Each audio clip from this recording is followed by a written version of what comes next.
Hello বন্ধুরা, কেমন আছেন সবাই? আশা করি সবাই ভালো আছেন এবং আরেকটি নতুন ভিডিওতে আপনাকে স্বাগতম। বন্ধুরা, আমরা মাঝখানে অনেকদিন যাবত ভিডিও দিতে পারি নাই, আর অনেক অনেক কমেন্ট করছে, কমেন্টগুলোর উত্তর দিতে পারি নাই। অবশ্য আজকে বেশ কিছু কমেন্টের উত্তর দিয়েছি এবং বেশ কিছু কমেন্ট এসেছিল যে সব ব্যাকগ্রাউন্ডের প্রয়োজন, যে মেলগুলা দিয়ে তারা কমেন্ট করছিল, সেই মেলগুলাতে আমি ব্যাকগ্রাউন্ডগুলো পাঠিয়ে দিয়েছি। এবং আপনার যদি কোনো কিছু প্রয়োজন হয় অবশ্যই আপনি কমেন্ট করবেন। আর আজকে যেটা দেখাবো সে আমাদের সেম একই কাজ, পাসপোর্ট সাইজের ছবি। পাসপোর্ট সাইজের ছবি সম্বন্ধে যদি আপনার কোনো প্রকার কোশ্চেন থেকে থাকে তাহলে অবশ্যই কমেন্ট করবেন। আর যতটুকু পারি এবং খুব বেশি প্রয়োজনীয় যে কাজগুলো যেগুলো না করলেই না, সেগুলো শুধু আমি আপনাদেরকে দেখাবো। আর এর আগে যে কথাগুলো বলেছি যে পাসপোর্ট সাইজের ছবি করতে গেলে মেন কিছু আপনার জিনিসপাতি লাগবে, সেগুলো আপনাকে দেখতে হবে এবং রাখতে হবে। এবং এর ভিতরে আমি কি ক্যামেরা ইউজ করি, কি লাইট সেটআপ ইউজ করি, সবগুলোই আমার ভিডিও দেওয়া আছে। এবং আপনাদের যদি এটা সম্বন্ধে আরও কোনো কিছু কোশ্চেন থাকে তবে অবশ্যই আপনি কমেন্ট করবেন। আর আজকে আমরা যে ফটোশপটা দিয়ে কাজ করবো সেটা হলো CS8 যে ভার্সনটি আছে, সেই ভার্সনটি দিয়ে খুব পপুলার ভার্সন।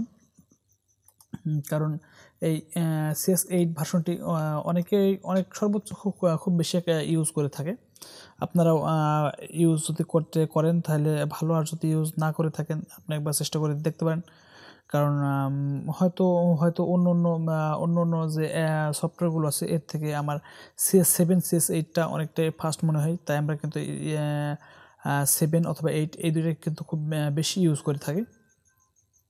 ওকে বন্ধুরা, আপনারা দেখছেন যে এবার ফটোশপটি ওপেন হয়ে গেছে এবং আমি এই ফটোটি ইনপুট করব। ফটোটি ইনপুট করলাম ফটোশপের ভিতরে।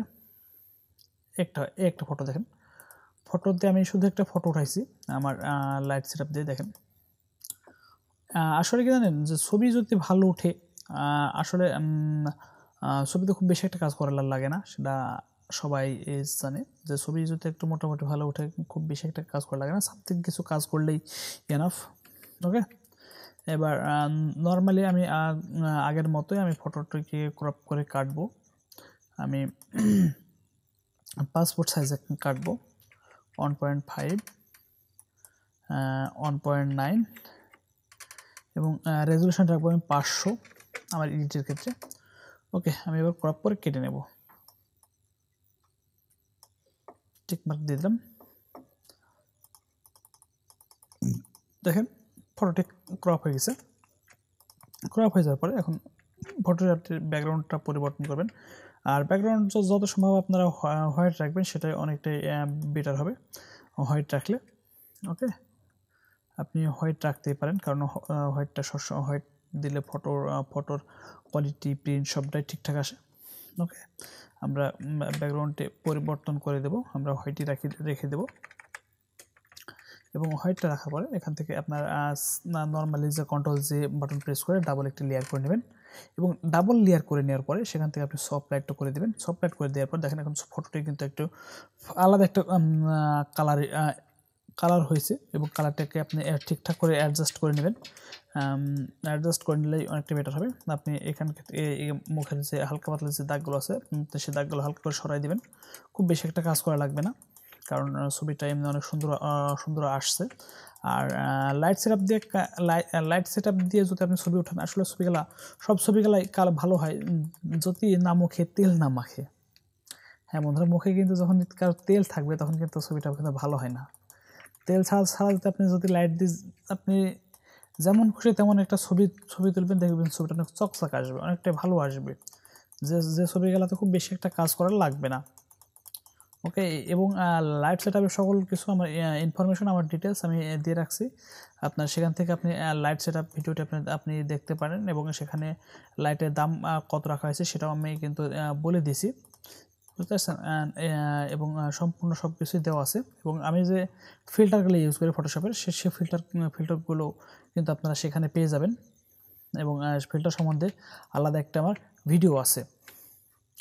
ওকে, আমি নর্মালি আপনাকে এই পাসপোর্ট সাইজ ছবি দেখাতে আমি চাইতেছি না, কারণ আপনাদেরকে অনেকবার বলেছি যে আপনারা ভালো একটা ভালো একটা স্টুডিও ব্যবহার করেন, ভালো একটা প্রিন্টার ইউজ করেন, তাহলে ছবির কোয়ালিটি এবং ছবির আউটপুট সবটাই ভালো হবে।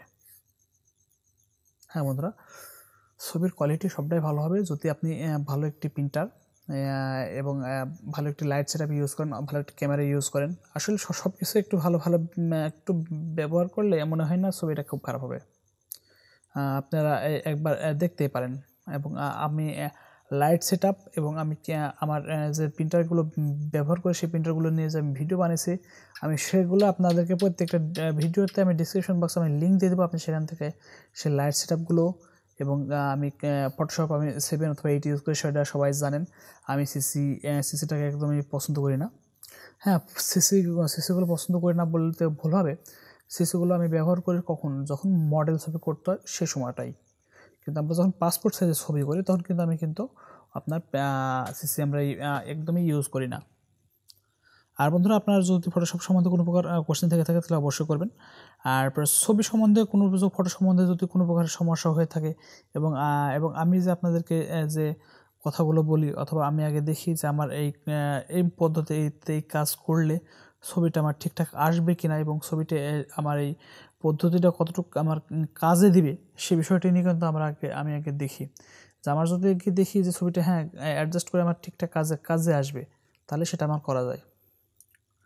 ওকে বন্ধুরা, অনেকদিন পরে আজকে ভিডিও দিলাম। আর আমি নেক্সট ডে আমি ভিডিও আমি দিব যে আমি একটা পাসপোর্ট সাইজের ছবি তোলা থেকে শুরু করে আউটপুট পর্যন্ত সকল যে সফটওয়্যারগুলো, যে প্রিন্টার, স্ক্যানার, টোটাল আরেকটা আমি কোর্স আপনাদেরকে দিয়ে দিব সবগুলো একসঙ্গে। যে আমার ক্যামেরা সেটআপ থেকে শুরু করে আমার লাইট সেটআপ, আমার ফটোশপের ভার্সন সেটআপ, আমার পিসি সেটআপ এবং আমার প্রিন্টার সেটআপ এবং আমার পেপার সেটআপ, কী পেপার ব্যবহার করি, কী প্রিন্টার ব্যবহার করি, কোন পিসি ব্যবহার করি, কোন ফটোশপ ভার্সন আমি ব্যবহার করি এবং কোন ক্যামেরা ব্যবহার করি অথবা কোন লেন্স ব্যবহার করি, সবগুলো আপনাদেরকে A to Z আবার দেখাই দেবো। ওকে বন্ধুরা, আজকে এ পর্যন্ত। আর